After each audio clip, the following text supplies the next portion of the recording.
Okay,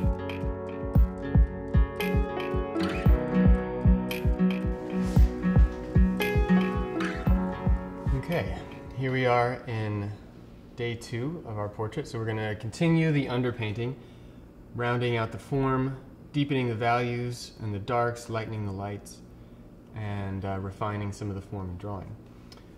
But before we begin, we have to oil out the painting. So as the painting dries, the texture of the surface of the oil becomes a bit more bumpy, a bit more matte. So in order to get back the luster of the darks, the glossy darks, we need to put a layer of oil over the top.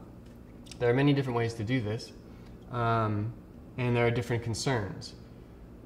For instance, in the lights, I'm going to oil out with a walnut oil gel, and that'll stay wet throughout the painting today. But the reason I'm going to use a walnut there is because it yellows less than, say, a linseed oil would. And then in the shadows, I'm going to use an epoxide oil. An epoxide is sort of it's a copolymerized linseed oil with some alkyd in it. And so it's a bit more bodied and it works really nicely for the darks. And I may not have to keep doing that day to day. So I'm going to do that now. So this is just a soft, flat brush. You can use anything that you want. I'm just very lightly, I'm trying to use this sparingly, but I'm just going to make sure that all of those values come back. The lights sink in less than the shadows, so it's not quite as important here in the lights.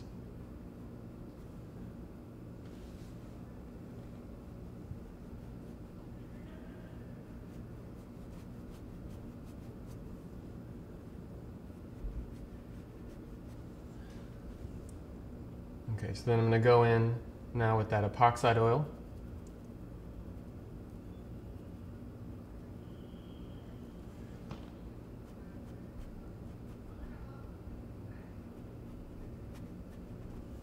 And lay that over the darks.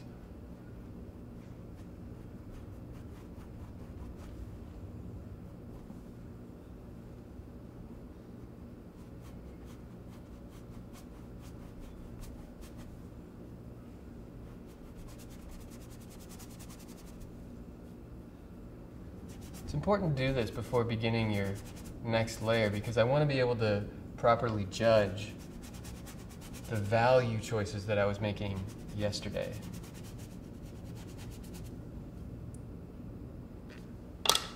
And to make sure that I've used the oil sparingly, I'm going to take a small makeup sponge and just go over the painting, making sure that I get off any excess oil.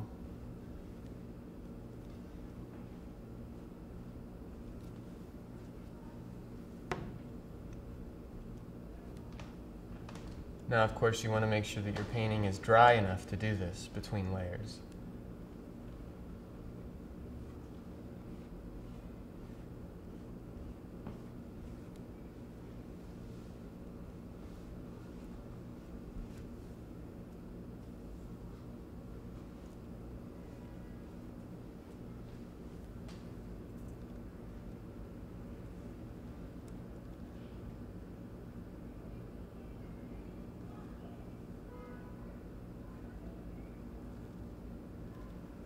My lead white is a little bit stiff today, so I'm going to add just a bit of that walnut oil gel to the mixture to loosen it up.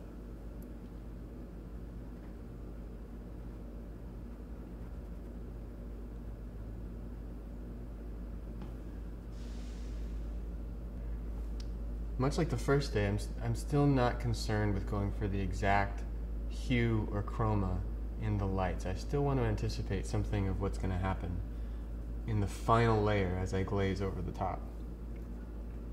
I might try to refine the color a little bit more today, but I think it's a bit more valuable to go for building up that layer of paint. I want that light underneath to show through. So I've added a little bit of my yellow ochre to the white just to start getting in a bit more color.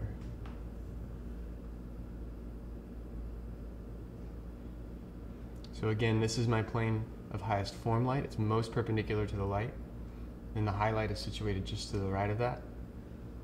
So I'm keying this to the white of my paint and then taking just a very subtle eighth or quarter step down in value to get to my form light.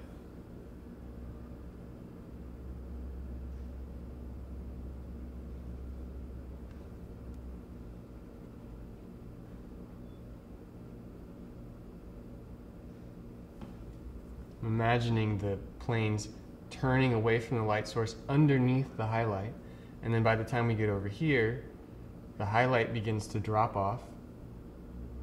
So there's a lower proportion of specular reflection to diffuse reflection.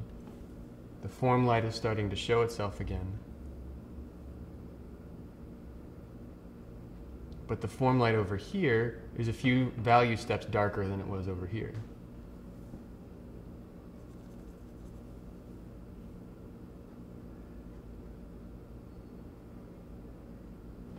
I'm going to switch to a slightly bigger brush because it's a bigger form.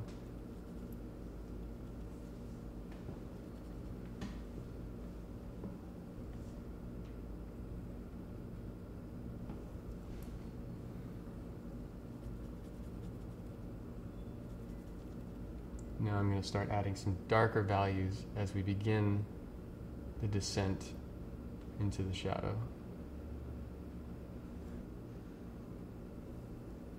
What I love about this technique is it really makes some of these transitions so much easier to achieve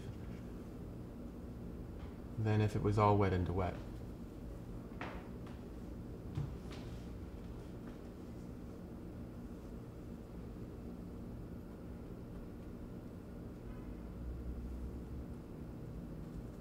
A little bit more raw umber, a little bit more of the transparent oxide yellow.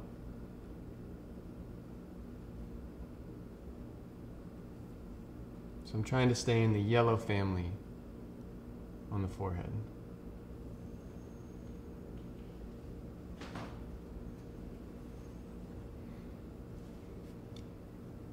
Now that I've made it back over to the Terminator again, I'm going to lay in a darker value. So it's still that same basic color family. I'm starting with raw umber and the transparent oxide, but this time with no white. I'm going to add a small amount of the epoxide oil.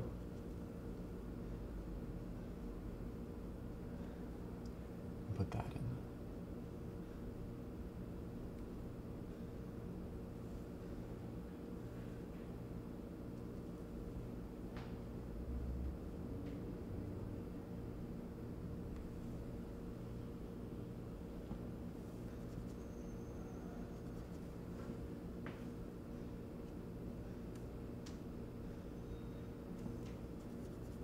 Now I'm going to jump the Terminator again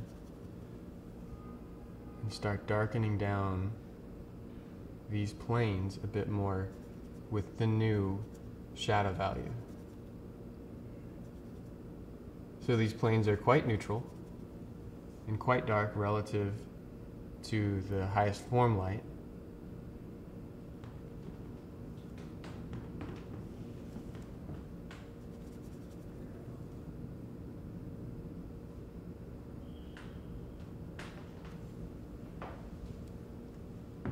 It's a bit too yellow, so I'm going to add a bit more red. In this case, vermilion to the mixture.